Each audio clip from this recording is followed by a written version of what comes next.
Good day students and welcome back.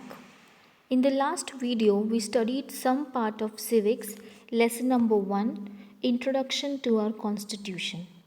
In this video we will study the remaining part of the same lesson.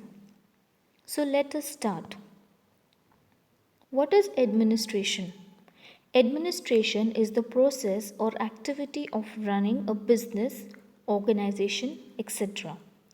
It is the management of public affairs or the government. Now, what is included in the administration?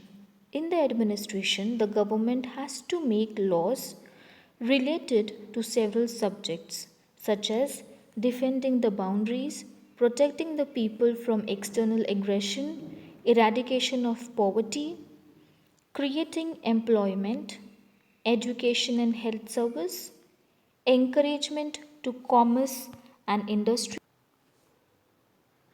protection of the weaker sections, making policies for the progress of women, children, and the tribal people, etc.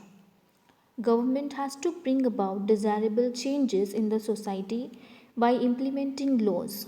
In short, governments in modern times have to take decisions related to different issues right from space research to public cleanliness. This is governance or administration. So, this was about the administration. Now, we move on to the background of the making of the Constitution.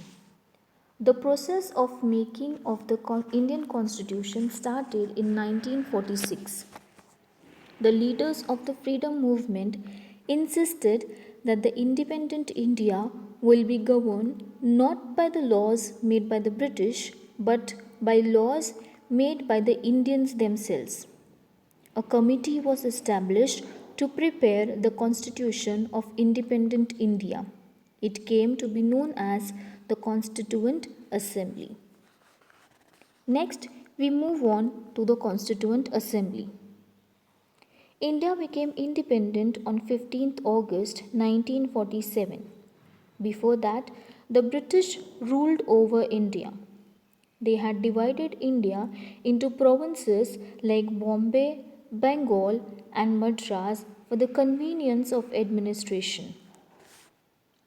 The administration in these provinces was carried out by people's representatives.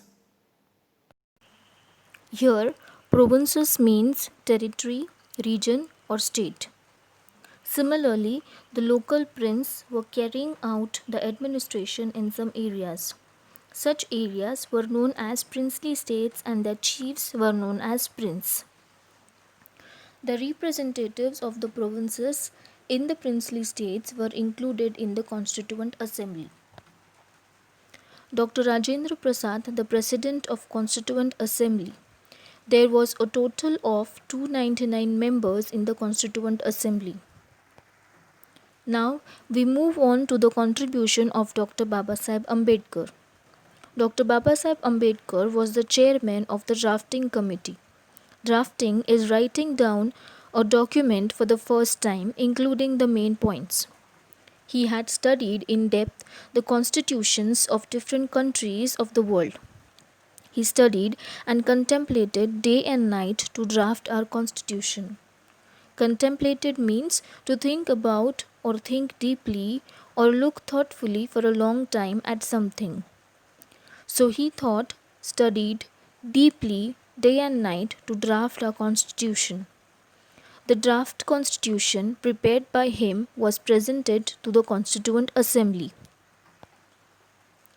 Now, this drafted constitution was discussed article by article. Many amendments were suggested by different members. Amendments are the necessary changes. Dr. Babasaheb Ambedkar handled the task of presenting the draft, answering the various questions raised on it, making changes in the draft as per the suggestions of the Constituent Assembly, and making every provision of the constituent flawless. Due to his contribution towards the making of the constitution, Dr. Babasaheb Ambedkar is called as the architect of Indian constitution. Now, how did the Constituent Assembly work? The decisions in the Constituent Assembly were made on the basis of debate and discussion. A respect for opposing viewpoints and acceptance of appropriate suggestions was a characteristic of the working of the Constituent Assembly.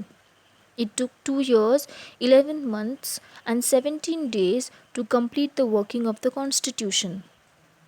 There were 22 parts, 395 articles, and 8 schedules in the original Constitution. Some well known members of the Constituent Assembly were Dr. Rajendra Prasad, Pandit Jawaharlal Nehru, Dr. Baba Saheb Ambedkar, Sardar Vallabhbhai Patel, Maulana Abul Kalam Azad, Sarojini Naidu, J.B. Kriplani, Rajkumari Amrit Kaur, Durgabai Deshmukh, Hansaben Mehta, and the local legal expert B.N. Rao was appointed as the constitutional advisor on legal matters. The Constituent Assembly enacted the Constitution and adopted it on 26th November 1949. Therefore, 26th November is observed as Constitution Day.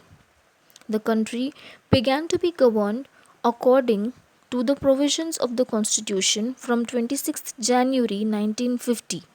The Indian Republic came to existence from this day. Therefore, 26th January is celebrated as Republic Day. These 2 days are considered as very important days. Some other contributions of Dr. Babasaheb Ambedkar are in the fields like water conservation, foreign policy, national security, journalism, economics, social justice, etc. I hope you all might have understood the lesson. Watch the earlier video of this lesson and present video together again. Now, you have to do 2 activities in your notebook. Activity 1 is to find out some information about the constitution of any country of your choice with the help of the following points: name of the country, year of the making of the constitution, and 2 features of the constitution.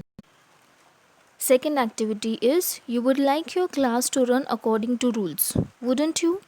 Which rules would you like to include in your list of rules? Prepare a list of rules for your class in your notebook. You will get the questions and answers for this lesson. So that's all for today. We will meet back again with a new lesson. Till then, thank you and have a wonderful day.